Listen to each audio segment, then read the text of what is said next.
Avoiding your unfinished home projects because you're not sure where to start? Thumbtack knows homes, so you don't have to. Don't know the difference between matte paint finish and satin? Or what that clunking sound from your dryer is? With Thumbtack, you don't have to be a home pro. You just have to hire one. You can hire top-rated pros, see price estimates, and read reviews, all on the app. Download today. A Life Taken Too Soon? By Eternal Affairs Media. Please subscribe, like, comment, share, and consider supporting our work today. She was 22 years old. She had just finished performing. She was signing autographs, meeting fans, doing what she'd done hundreds of times before and what she loved most. Then a man with 2 handguns, a hunting knife, and an obsessive fixation walked up to her and shot her 3 times. That was June 10, 2016. The world lost Christina Grimmie not because of illness, not because of accident, but because a deranged stalker decided that if he couldn't have her, nobody could. Who she was? Christina Victoria Grimmie was born March 12, 1994, in Marlton, New Jersey. She wasn't manufactured by a label, wasn't packaged by PR teams, wasn't handed a record deal because of family connections. She built her career from her bedroom, one YouTube cover at a time. She started posting videos in 2009 at age 15.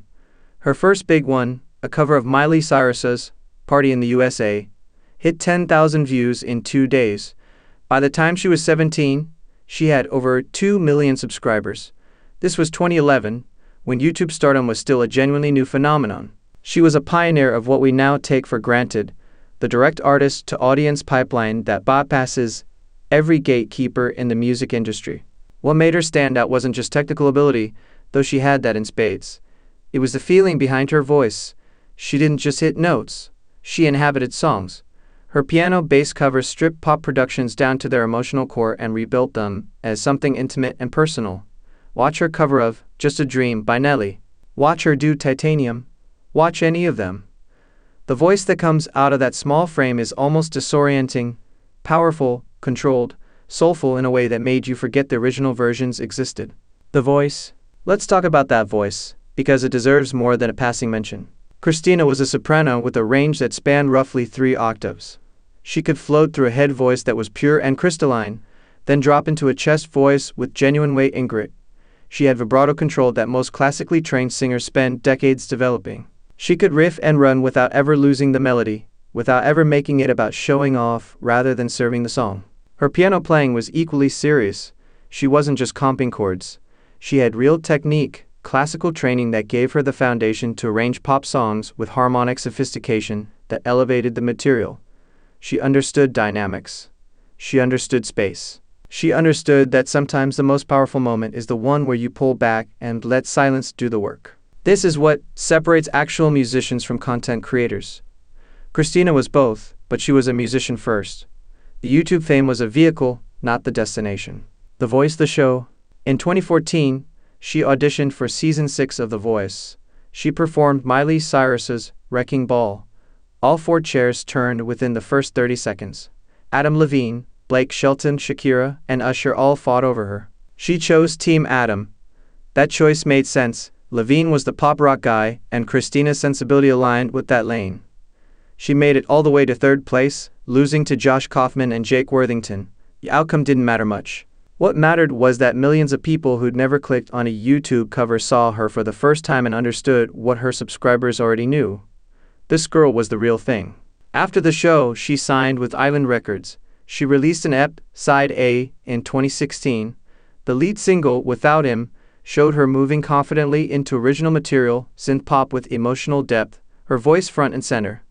She was opening for Rachel Platten.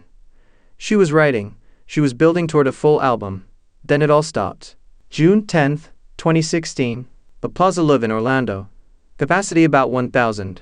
Christina had just finished her set opening for the band Before You Exit. She was at the merchandise table, meeting fans, signing autographs, taking photos. This was her thing. She'd always made time for the people who supported her, never treated them like an inconvenience. Kevin James Loibel approached her. He was 27 years old, from St. Petersburg, Florida. He had no criminal record. He traveled to Orlando specifically to attend this concert. He brought 2 handguns, extra ammunition, and a hunting knife. He didn't know Christina personally. He had never met her. He was an obsessive fan who had developed a fixation on her, The kind of parasocial delusion where the line between admiration and pathological entitlement dissolves entirely. He reportedly had altered his appearance, lost weight, got hair transplants, underwent LASIK surgery, in some warped fantasy that he was making himself worthy of her. When he reached the front of the line, he didn't ask for an autograph. He opened fire. Christina's brother, Marcus, was there. He was her road manager. When he heard the shots, he tackled the gunman. During the struggle, Loibl shot and killed himself. Marcus Grimmie's intervention almost certainly prevented a mass casualty event, a detail that deserves recognition. He acted without hesitation, without concern for his own safety, and he prevented what could have been far worse. But it was too late for Christina. She was rushed to Orlando Regional Medical Center in critical condition, with 4 gunshot wounds, 3 to the torso, 1 to the head. She was pronounced dead at approximately 11 p.m. She was 22. The shooter and the system that failed. Kevin Loibl worked at a Best Buy. He lived alone. He had no close friends. His coworkers described him as quiet, odd, socially awkward. He had apparently been obsessed with Christina for years. He had a computer and 2 cell phones that investigators later examined. What they found was a man who had constructed an elaborate fantasy relationship with someone who didn't know he existed. Here's the uncomfortable truth. The system that's supposed to catch people like this caught nothing. He bought his guns legally. He had no documented mental health interventions. He gave no warning that anyone in a position to act upon notice, or if they did notice, they didn't act. This pattern repeats with disturbing regularity. The stalker who fixates on a female public figure. Escalating behavior that goes unreported or unaddressed. The final, violent act that everyone claims they couldn't have predicted. We couldn't predict it because we don't take the warning signs seriously. We couldn't predict it because our mental health infrastructure is a patchwork of crisis response rather than prevention. We couldn't predict it because we've normalized the idea that public figures, especially young women, should just accept obsessive attention as part of the job. Christina's death wasn't random. It was the endpoint of a pathology that society refuses to confront until it's too late. The legacy. Christina's posthumous releases tell the story of an artist still finding her voice and finding it fast. Side was promising. The full-length album All Is Vanity was released in 2017 and showed significant growth. Tracks like Invisible and Sublime demonstrated a songwriter who was developing real depth, moving beyond the pop conventions she'd mastered into something more personal and distinctive. But we'll never know what she would have become. That's the particular cruelty of a life taken at 22. She hadn't peaked. She was still climbing. The best work was almost certainly ahead of her. Her family established the Christina Grimmie Foundation, which supports families affected by gun violence and breast cancer. Her mother Tina had battled breast cancer and passed away in 2018. The foundation is a tangible legacy, but the real legacy is in the artists she influenced and the fans who carry her memory. What we lost? It's worth being specific about what the world lost when Christina Grimmie died. We lost a genuinely self-made artist. No industry connections. No wealthy parents funding a demo. No manufactured backstory. Just a girl, a keyboard, a webcam, and a voice that made millions of people stop scrolling and pay attention. In an era when the music industry was still pretending the internet didn't exist, she proved it didn't matter what the industry thought. She proved that talent could find its audience directly. We lost a musician who was still growing. Listen to her earliest YouTube covers and then listen to side A. The trajectory is clear.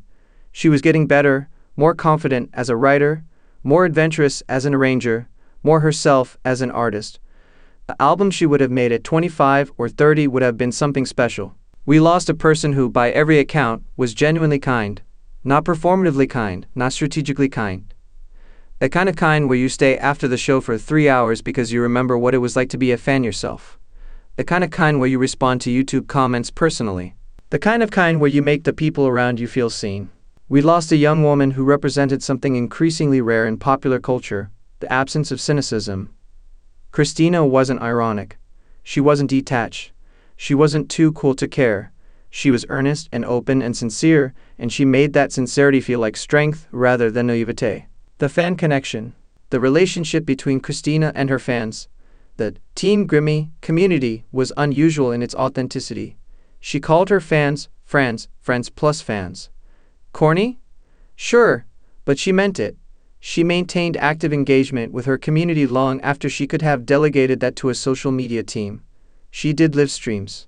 She responded to messages. She shared her life, not the curated, PR-filtered version, but the actual life of a young woman figuring things out. After her death, The outpouring from that community was overwhelming. Vigils in multiple cities, tribute videos that collectively accumulated hundreds of millions of views, tattoos of her lyrics and her signature. The Teen Grimmie community didn't just mourn, they organized. They advocated for venue security improvements. They supported her foundation. They kept her music in circulation. That kind of loyalty doesn't come from manufactured pop star mystique. It comes from a genuine two-way relationship between an artist and the people who believed in her. Venue security, and what changed? The Plaza Love had no metal detectors, no bag checks, no armed security at the merchandise area. Christina was meeting fans in an unsecured space with no barrier between her and the public. This wasn't unusual for a venue of that size in 2016. It should have been. After her death, many mid-sized venues reassessed their security protocols. Some installed metal detectors, some added security personnel, some implemented bag check policies. The changes were inconsistent and incomplete, as they always are when reform comes in response to tragedy rather than prevention, but they happened. The fundamental problem remains: we treat performers at small and mid-sized venues as though they don't face the same risks as arena-level artists. We're wrong. The risk might be higher. There's less security, less distance, fewer barriers. A 1,000-capacity room with no metal detectors is a softer target than a stadium with magnetometers and private security details. Christina's death exposed that vulnerability. Whether we've adequately addressed it is a different question. The covers that defined her. To understand Christina as an artist, you have to watch the covers. Not just one or two, the whole catalog. Certain performances stand out. Her cover of Just a Dream, by Nelly featuring Sam Tsui, her longtime collaborator, has accumulated over 170 million views. It's not hard to understand why. She takes a hip-hop ballad and transforms it into a piano-driven emotional gut punch. The arrangement is sparse. The vocal is front and center. There's nowhere to hide, and she doesn't need anywhere to hide. Her cover of Titanium by David Guetta and Sia demonstrates her ability to handle massive pop songs with both power and restraint. She doesn't try to outsing Sia, an impossible task, but instead finds a different emotional register entirely. Her cover of Counting Stars by Underpublic shows her rhythmic sensibility and her ability to make a radio hit feel fresh. What unites all of these performances is the complete absence of affectation. She's not doing a voice. She's not performing emotion. She's just singing, and the emotion is there because she means it. The unfinished story? The hardest part of writing about Christina Grimmie is the what if. What if the venue had metal detectors? What if someone had recognized Lloyd's fixation and intervened? What if Marcus hadn't been there? How many more would have died? What if Christina had been allowed to grow into the artist she was clearly becoming? These questions are unanswerable, which is precisely why they haunt. We're left with fragments, an EP, a posthumous album, a YouTube channel frozen in time, and the memory of a 22-year-old who had already accomplished more than most artists achieve in a career. She never got to headline her own tour. She never got to make the album she would have made at 30, with a decade of life experience behind her. She never got to evolve, to experiment, to fail and recover and grow.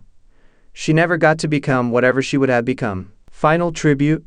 Christina Grimmie was a Christian, and her faith was central to her identity. She was open about it without being preachy about it. She posted Bible verses. She talked about God in interviews. She saw her talent as a gift she was supposed to use, not a commodity she was supposed to exploit. She was also a gamer, a Zelda fan, a dog lover, a daughter, a sister, and a friend.